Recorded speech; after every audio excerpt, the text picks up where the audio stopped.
Sekitar 10.000 tahun yang lalu, sebuah objek raksasa berbentuk prisma tiba-tiba muncul di dekat pemukiman warga Mesir kuno. Langit malam mendadak terang dan membuat penduduk berlari ketakutan. Namun di tengah kepanikan itu, seorang remaja justru mendekati objek tersebut hingga tubuhnya disinari cahaya misterius.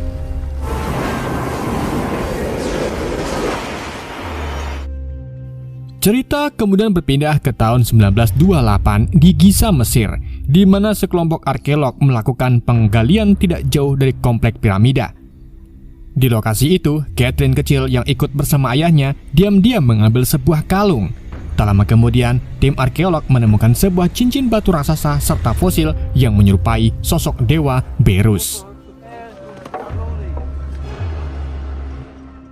Scene kemudian berpindah ke masa kini, di mana Catherine yang kini sudah menjadi mbah-mbah masih berusaha melanjutkan penelitian ayahnya. Suatu hari ia menghadiri seminar seorang ahli Mesir kuno bernama Daniel Jackson. Di situ Daniel berpendapat bahwa piramida tidak dibangun oleh bangsa Fir'aun karena teknologi pada masa itu tidaklah mungkin mampu menciptakan bangunan sebesar itu.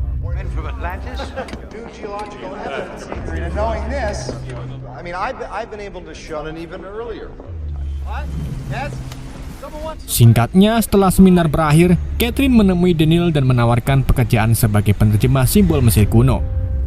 Awalnya Daniel setuju, tetapi setelah dipikir-pikir, Daniel pun akhirnya setuju.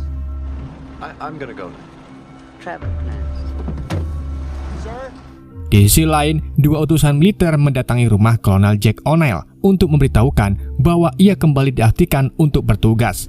Namun O'Neill sama sekali tidak tertarik. Ia hanya duduk diam sambil menatap foto putranya yang belum lama meninggal akibat menembak dirinya sendiri.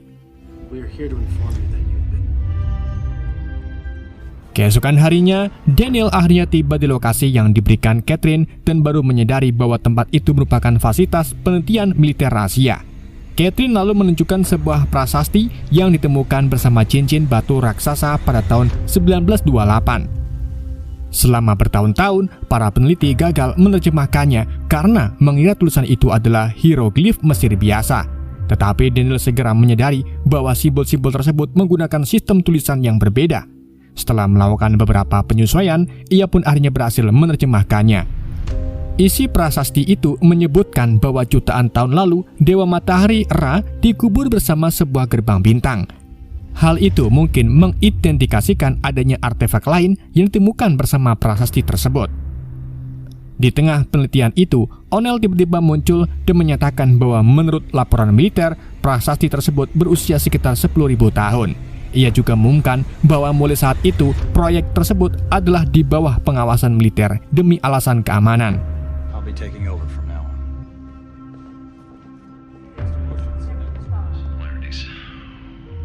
2 minggu kemudian, Daniel yang lagi mumet akhirnya menemukan petunjuk penting dari koran yang sedang dibaca oleh Pak Satpam bernama Pak Bagong. Dari sana ia menyadari bahwa simbol-simbol kuno tersebut sebenarnya adalah rasi bintang dan temuan itu membuatnya dipanggil ke rapat rahasia militer. Di sana, para ilmuwan dan petinggi militer langsung kagum karena Daniel berhasil memecahkan misteri yang selama puluhan tahun tidak terungkap. Mereka pun memperlihatkan sebuah cincin batu raksasa bernama Gerbang Bintang. Begitu melihat simbol-simbol di permukaannya, Daniel langsung sadar bahwa benda itu berkaitan dengan penelitiannya. Catherine lalu menjelaskan bahwa Gerbang Bintang merupakan penemuan terbesar ayahnya dan terbuat dari material yang tidak berasal dari bumi. Karena itulah benda tersebut dirahasiakan selama bertahun-tahun karena diduga berasal dari dunia lain dan berpotensi menjadi ancaman. Hold it. On either side, with the sun. Kini setelah 7 simbol kunci berhasil dilengkapi sesuai koordinat yang ditemukan oleh Daniel, Gerbang Bintang akhirnya aktif.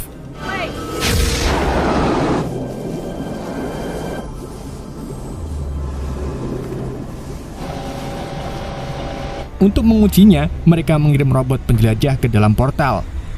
Setelah masuk, robot itu pun terdeteksi berada di galaksi yang sangat jauh dari Bima Sakti. Hal itu membuktikan bahwa Gerbang Bintang bekerja seperti lubang cacing yang menghubungkan dua lokasi yang terpisah jarak luar biasa jauhnya.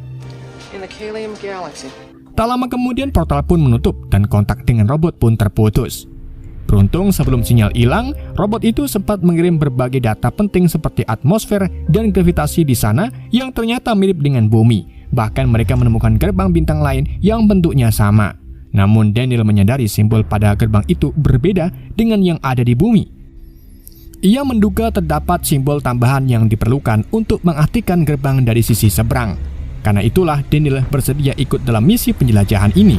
Ia yakin jika simbol yang hilang berhasil ditemukan, mereka bisa membuka portal dan kembali ke bumi.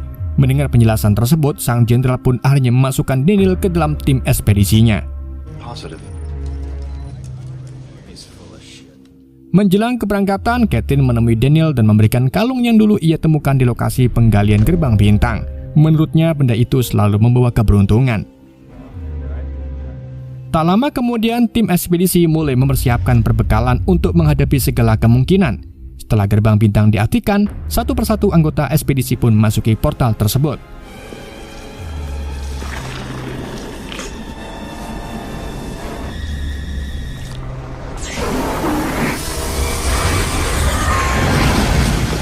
Sesampai di sana, mereka muncul di sebuah ruangan gelap. O'Neill segera menyalakan suar dan memimpin tim menelusuri area sekitar.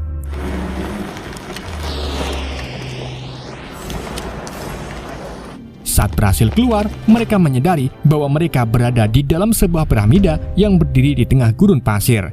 Mereka juga kaget melihat ada 3 bulan di langit yang menjadi bukti bahwa mereka benar-benar telah tiba di planet asing. Tak lama kemudian, O'Neill dan pasukannya bersiap memasang peralatan komunikasi, sementara Daniel memeriksa gerbang bintang yang ada di sekitar piramida. Setelah peralatan siap, Daniel menjelaskan bahwa beberapa simbol penting tidak terdapat pada cincin gerbang tersebut. Maka dari itu, mereka membutuhkan simbol tambahan yang sebelumnya ada pada prasasti di bumi. Tanpa simbol itu, gerbang bintang tidak mungkin diaktifkan. Artinya, mereka harus menemukan petunjuk baru di planet ini atau terjebak di sana selamanya. Mendengar bahwa mereka mungkin tidak bisa pulang, seorang prajurit bernama Charles pun langsung meluapkan amarahnya. Untungnya O'Neill segera melerai sebelum situasi semakin memanas. Karena tidak punya pilihan lain, ia memerintahkan anak buahnya mendirikan perkemahan sementara. Beberapa saat kemudian, di dalam piramida, O'Neill diam-diam terlihat menyiapkan sebuah perangkat yang menyerupai bom lengkap dengan detonatornya. Sementara itu, tak jauh dari tenda, Daniel menemukan jejak-jejak aneh di tengah gurun dan mengikutinya hingga bertemu dengan unta gurun. Saat mencoba mendekat, O'Neill dan anak buahnya datang sehingga membuat unta itu kaget. Dan di saat itulah kaki Daniel justru terlilit tali dan ikut terseret cukup jauh. O'Neill dan yang lainnya pun segera mengejarnya hingga hewan itu berhenti di dekat sebuah pemukiman tambang.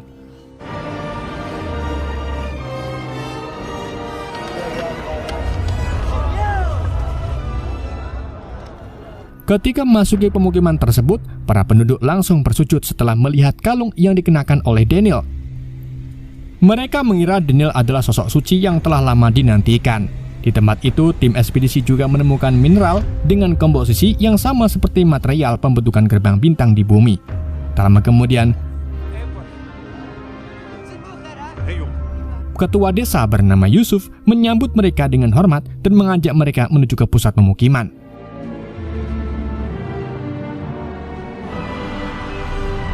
Setelah tiba di pusat desa, para penduduk kembali bersujud di hadapan Daniel. Yusuf kemudian memperlihatkan simbol milik Dewara. Namun suasana mendadak berubah ketika alarm peringatan berbunyi yang menandakan badai pasir besar akan segera datang. Yusuf pun meminta mereka segera berlindung karena seluruh gerbang desa akan ditutup. Sementara itu, para prajurit yang menjaga perkemahan memilih berlindung di dalam piramida untuk menghindari terjangan badai. Namun sayangnya, badai itu berlangsung jauh lebih lama dari perkiraan. Setelah berjam-jam berlalu, mereka masih belum bisa kembali ke perkemahan. Yusuf pun memberi isyarat bahwa badai bisa berlangsung seharian sehingga mereka sebaiknya beristirahat sambil menikmati jamuan makan malam. Daniel kemudian menggambar simbol Dewara untuk menanyakan apakah mereka menyembah dewa tersebut. Namun Yusuf langsung menghapusnya, sehingga Daniel mengira menulis atau menggambar simbol itu adalah hal yang terlarang. Sayangnya, Yusuf justru salah paham dan menganggap Daniel sedang menggambar kelamin wanita dan kurang puas dengan jamuan yang diberikan. Akibat kesalahpahaman itu, Yusuf pun memerintahkan para pelayan membawanya ke sebuah ruangan khusus.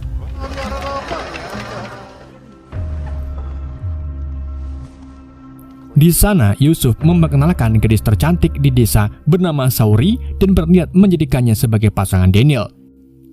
Awalnya, Daniel gumoh, namun saat melihat Saori tanpa ketakutan, ia pun berubah pikiran dan memutuskan untuk menerimanya. Setelah berada di dalam ruangan, Daniel mencoba memperkenalkan diri sambil perlahan mempelajari bahasa Saori. Saat menjelaskan bahwa dirinya datang melalui piramida, ia menggambar bentuknya di atas pasir. Dan tak disangka, Saori mengenali simbol tersebut dan membalas dengan menggambar lingkaran yang mengingatkan Daniel pada bumi. Menyadari Saori mungkin mengetahui sesuatu tentang gerbang bintang, Daniel pun segera memintanya menunjukkan tempat ia pernah melihat simbol-simbol itu. Sementara itu di dalam piramida, para tentara dikejutkan oleh suara gemuruh dan getaran hebat. Ternyata hal itu disebabkan oleh benda raksasa menyerupai kapal luar angkasa yang telah mendarat dan menutupi seluruh piramida.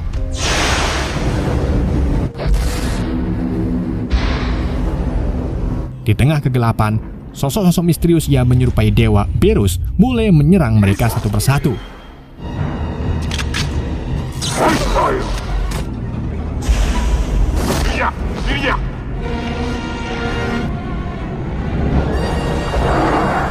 Di sisi lain, Saori akhirnya membawa Daniel ke sebuah ruangan kuno yang dipenuhi simbol dan ukiran dinding. Daniel pun segera mempelajari serta menerjemahkan isi tulisan tersebut. Sementara itu, Charles yang selamat dari serangan di piramida dibawa menghadap ke seorang. Namun tanpa banyak bicara, orang itu pun langsung mengeksekusinya.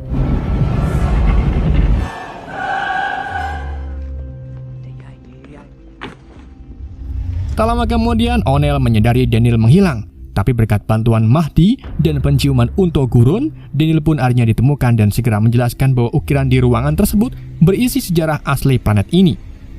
Menurut ukiran tersebut, dahulu ada makhluk penjelajah bintang yang berkelana dari satu dunia ke dunia lain demi memperpanjang hidupnya. Hingga sekitar 10.000 tahun yang lalu, ia tiba di bumi dan membuat langit malam mendadak terang menakuti manusia yang hidup pada masa itu. Di tengah peristiwa tersebut, sebuah cahaya misterius mengangkat seorang remaja. Dan sejak saat itulah, makhluk itu dikenal sebagai Ra, atau Dewa Matahari. Setelah mempelajari manusia, Dewa Ra menyadari bahwa tubuh mereka cocok dijadikan sebagai wadah baru. Ia lalu mengambil alih tubuh remaja tersebut dan memperoleh kehidupan yang nyaris abadi. Setelah berkuasa, Ra memindahkan ribuan manusia dari bumi ke planet ini melalui gerbang bintang untuk dijadikan sebagai pekerja tambang. Planet tersebut kaya akan mineral langka yang bisa digunakan untuk membangun berbagai teknologinya, termasuk gerbang bintang. Itulah sebabnya penduduk di sini sangatlah mirip manusia karena nenek moyang mereka memang berasal dari bumi. Namun ketika Ra kembali mencari budak tambahan, manusia mulai melakukan pemberontakan. Mereka berhasil mengusir pasukan Ra dan mengubur gerbang bintang agar tidak bisa digunakan lagi. Sejak saat itulah Ra melarang rakyatnya membaca dan menulis agar mereka melupakan sejarah dan tidak mampu memberontak. Karena itu para leluhur penduduk planet ini diam-diam mengabadikan kisah mereka di ruangan tersebut. Mereka juga menyembunyikan simbol terakhir yang dibutuhkan untuk mengaktifkan gerbang bintang dengan harapan suatu hari nanti seorang dari bumi akan datang mengungkap kebenaran. Sayangnya, simbol itu telah memudar dimakan waktu, dan tanpa simbol terakhir tersebut, gerbang bintang tidak akan pernah bisa diaktifkan kembali. Keesokan paginya, O'Neill dan rombongannya bergegas kembali ke piramida. Namun tanpa sepengetahuan mereka, Mahdi dan beberapa temannya diam-diam mengikuti dari belakang. Setibanya di sana, mereka terkejut melihat piramida telah tertutup oleh sebuah prisma raksasa yang menyerupai kapal luar angkasa. Dari bentuknya, Daniel menduga benda itu milik Dewa Ra. O'Neill kemudian memerintahkan Ferretti dan anggota tim lainnya berpencar mencari rekan-rekan yang hilang. Sementara ia bersama Daniel menuju lokasi tempat bom yang telah dipersiapkannya sebelumnya. Sayangnya, di saat itu juga, Berus dan pasukannya lebih dulu menemukan Charles serta Ferretti lalu melumpuhkan mereka. Di saat yang sama, Mahdi bersama teman-temannya diam-diam mendekati area piramida dan menyaksikan kejadian itu. Tak lama, Berus juga menemukan O'Neill dan Daniel. Akan tapi keduanya segera kabur menuju tempat penyimpanan bom. Sayangnya, benda itu ternyata sudah lebih dulu menghilang. Dan sesaat kemudian, mereka pun ditangkap menggunakan cincin teleportasi lalu dibawa ke kapal Ra.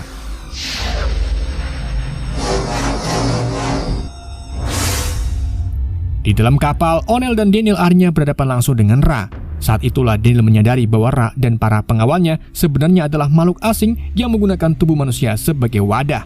Ra lalu menunjukkan bom yang ditemukan di piramida sambil mengejek usaha manusia yang mengira bisa menghancurkannya dengan senjata sekecil itu. Namun tiba-tiba O'Neill merebut senjata dan mencoba menyerang. Sayangnya dalam kekacauan itu, Daniel tertembak karena berusaha melindungi O'Neill. O'Neill kemudian dipenjara bersama anak buahnya, sementara Daniel yang sekarat dibiarkan tergeletak. Namun setelah melihat kalung yang dikenakannya, Ra berubah pikiran dan masukkan Daniel ke dalam sarkofagus canggih yang mampu menyembuhkan luka dalam sekejap. Sementara itu, Mahdi dan teman-temannya membongkar perlengkapan di perkemahan dan mengambil beberapa senjata. Tapi tak lama kemudian, mereka menyaksikan pesawat Dewa Ra menyerang pemukiman untuk menebar ketakutan agar penduduk tidak berani memberontak. Serangan itu pun menewaskan banyak warga dan membuat seluruh desa berduka.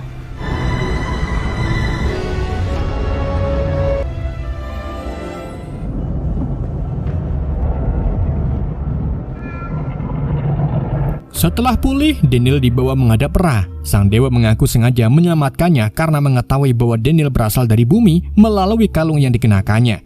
Ra lalu menawarkan pengampunan jika Daniel bersedia mengeksekusi rekan-rekannya sendiri dan membawanya ke bumi. Tak hanya itu saja, ia juga mengungkap bahwa bom milik O'Neill telah ditingkatkan daya ledaknya hingga ribuan kali lipat. Bom tersebut nantinya akan dikirim kembali melalui gerbang bintang untuk memusnahkan peradaban manusia di bumi. Namun tanpa disadari, Mahdi menguping percakapan itu. Ia pun segera menyampaikan semuanya kepada Saori dan para penduduk. Mendengar rencana Ra, mereka sepakat tidak bisa tinggal diam.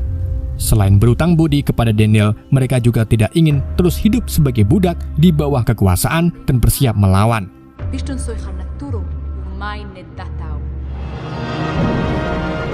Keesokan harinya, Ra mengumpulkan seluruh penduduk di depan piramida untuk menyaksikan eksekusi para tawanan dari bumi. Saat bersiap menembak, Daniel melihat pantulan cahaya dari cermin yang sengaja diarahkan Mahdi kepadanya. Pemuda itu lalu memperlihatkan senjata yang disembunyikan di balik pakaiannya. Daniel pun langsung memahami rencana tersebut dan tanpa ragu membalikkan senjatanya ke arah Ra. Sayang tembakannya meleset dan kekacauan pun pecah dan baku tembak tak terhindarkan.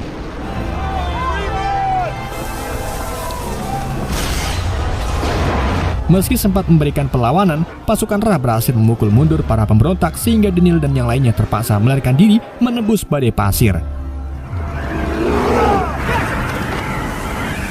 Di dalam pelarian itu, para penduduk akhirnya menemukannya dan membawa mereka ke tempat persembunyian yang aman. Di tempat persembunyian, O'Neill mengingatkan bahwa Ra dan pasukannya tidak bisa dikalahkan dengan senjata mereka. Namun Daniel meminta penjelasan mengenai tujuan sebenarnya dari bom yang dibawanya ke planet ini. Dari situlah O'Neill akhirnya mengungkap bahwa sejak awal ia mendapat misi rahasia untuk menghancurkan gerbang bintang jika terbukti menjadi ancaman bagi bumi. Kecurigaan militer muncul setelah menemukan cincin raksasa dan artefak misterius yang jelas bukan buatan manusia. Karena itulah O'Neill diperintahkan membawa bom dan menghancurkan gerbang di sisi seberang bila diperlukan. Dengan kata lain, misi ini sejak awal memang merupakan misi bunuh diri. O'Neill kemudian mengakui bahwa sejak kematian putranya ia telah kehilangan semangat hidup. Baginya, menjalankan misi ini adalah cara terhormat untuk mengakhiri penderitaan. Awalnya O'Neill berharap Daniel bisa segera mengaktifkan gerbang bintang agar pasukannya dapat pulang dengan selamat. Tetapi keadaan kini jauh lebih rumit. Terlebih lagi, Ra telah menguasai bom tersebut dan berencana mengirimkannya ke bumi. Karena itulah mereka harus menemukan cara merebutnya kembali sebelum terlambat. Sementara di kapalnya, Dewa Ra murka karena Daniel berhasil lolos dan para penduduk mulai berani melawan. Dalam kemarahannya, ia bahkan membunuh salah satu bawahannya sendiri sebagai pelampiasan. Di hari berikutnya, Daniel melihat Mahdi lagi gabut menggambar piramida dengan 3 bulan di atasnya. Saat memperhatikan gambar itu, ia tiba-tiba mendapat ide dengan menghubungkan posisi ketiga bulan tersebut. Setelah gambar itu jadi, Daniel akhirnya menyadari bahwa pola itu adalah simbol terakhir yang selama ini hilang. Artinya kini mereka memiliki cara untuk menghentikan gerbang bintang kembali. Siang harinya di area tambang, salah satu Berus sedang memukuli seorang pekerja. Namun ternyata itu hanyalah pengalihan. O'Neill langsung menembaknya dan menunjukkan kepada para penduduk bahwa para Berus hanyalah manusia biasa. Sejak saat itulah rasa takut para warga mulai hilang dan keberanian untuk melawan pun tumbuh. Setelah itu, Daniel dan O'Neill menjalankan rencana untuk menyusup ke kapal Dewa Ra dengan menyamar sebagai pekerja tambang. Begitu berhasil melewati penjagaan, mereka pun langsung melancarkan serangan.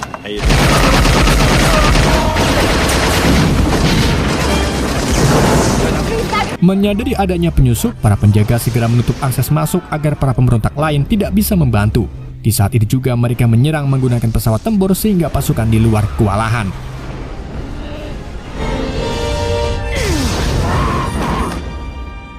Di dalam kapal, O'Neill akhirnya menemukan bom yang sebelumnya direbut oleh Ra.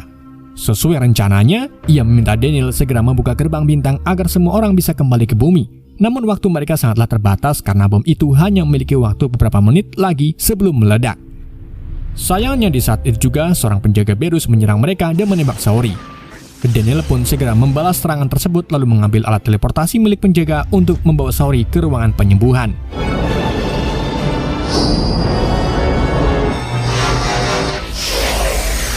Tak lama kemudian kepala pengawal Berus menemukan O'Neill yang sedang berusaha merebut kembali bom tersebut. Pertarungan sengit pun akhirnya terjadi.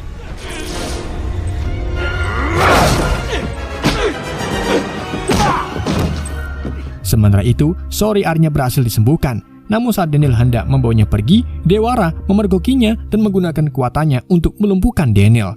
Di saat yang sama, O'Neill berhasil mengalahkan kepala pengawal Ra dengan mengaktifkan alat teleportasi yang membuat musuhnya kepalanya terpotong oleh jalur cincin teleportasi. Tanpa sengaja, teleportasi itu juga memindahkan Daniel ke lokasi yang sama sehingga ia lolos dari cengkraman Ra dan berhasil merebut kembali kalungnya. Sayangnya ketika Daniel mencoba menghentikan bom tersebut, sistemnya sudah terkunci dan waktu yang tersisa kini hanya sekitar 2 menit. Sementara itu di luar kapal, para warga mulai ikut memberontak dan mendominasi pertempuran. Setelah mengetahui bahwa para pengawal Ra bukan makhluk suci, mereka tidak lagi takut melawan hingga akhirnya menang. Menyadari kekuasaannya runtuh, Ra segera memanggil pasukannya dan melarikan diri menggunakan kapal induknya keluar angkasa. Namun, bom yang telah diaktifkan ternyata masih tertinggal dan tidak bisa dinonaktifkan. Beruntung Daniel mendapat ide cepat. Dengan alat teleportasi, ia memindahkan bom tersebut ke dalam kapal Ra. Hingga beberapa saat kemudian, bom itu pun meledak dan menghancurkan Dewa Ra beserta kapal induknya di angkasa. Setelah semuanya berakhir, O'Neill meminta Daniel segera mengaktifkan gerbang bintang karena misi mereka telah selesai dan sudah saatnya kembali ke bumi. Namun Daniel memutuskan untuk tetap tinggal bersama Saori. Ia ingin membangun kehidupan baru sekaligus membantu penduduk setempat mengembangkan peradaban mereka. O'Neill pun menghormati keputusan itu. Ia juga berterima kasih kepada Daniel karena misi ini berakhir tanpa mengharuskannya mengorbankan diri seperti yang semula ia rencanakan. Dengan kematian Ra, ancaman terhadap bumi maupun planet tersebut pun akhirnya lenyap. Sebelum berpisah, Daniel menyerahkan kalung pemberian Catherine kepada O'Neill. Menurutnya, kalung itu telah membawanya pada perjalanan luar biasa dan kini dan film pun berakhir. Oke, wah itulah alutsista film Stargate yang dirilis pada tahun 94. Semoga kalian terhibur dengan alutsista yang saya bawakan. Mohon maaf jika ada kesalahan dalam penyampaiannya ataupun penyebutan nama. Sekian dari YND, sampai jumpa di video berikutnya.